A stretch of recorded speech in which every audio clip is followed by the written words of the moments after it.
We all know red means stop, green means go, right? But sometimes traffic signals throw a wrench at you. Here's this week's Traffic Tuesday in partnership with the Chico Police Department. If you have your driver's license, you know the basics of the road. Green light means you can go through, red light means stop, but there are some other variations out there that could be a little bit confusing. So joining me today is Officer Sagastume of the Chico Police Department. And, what we're looking at right here on Springfield Drive in Chico, the flashing yellow. Break it down for me. What do people do? So with these ones, the left turn lane for both avenues of approach are controlled with arrows.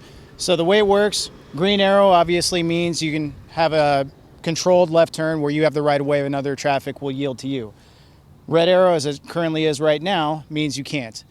The other option is yellow or flashing yellow. So anytime you have yellow or flashing yellow, you have to yield to through traffic before you're able to make that left turn. Okay, and this is kind of just a newer concept of the, hey, yield on a green, right? It's supposed to make it a little bit easier for you. Correct, yes, and so it is the same concept. If you have a circular green, you're still supposed to yield to through traffic before making that left turn. So the yellow arrow and the flashing yellow arrow serve the same purpose. So this is planned out, but oftentimes if there's like a power outage or something like that, we might see the red lights flashing. Now, what is the driver supposed to do in this scenario? So for flashing red lights, you treat it the same way as a controlled intersection with stop signs. So everybody must come to a stop, and then it just works the same way as a stop sign at that point. And in the case that the lights are just out?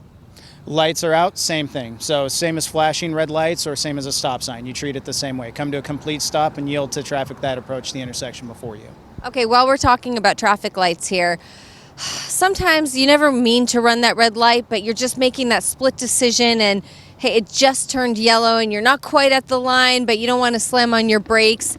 I mean, is there any situation where it's okay to be slightly in the intersection during a yellow light? So generally speaking, if the light turns red, you cannot enter the intersection.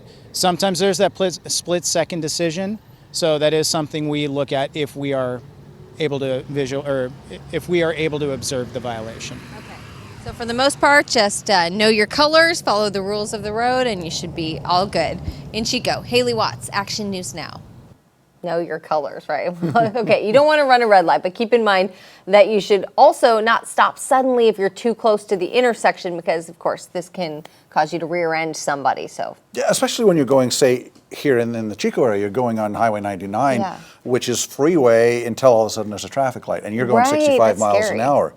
So I noticed those yellow lights are a lot longer. It's different, though, the yellow flashing light thing. Yeah, that's different. Yeah, maybe we should just do roundabouts citywide, nothing else. I like that.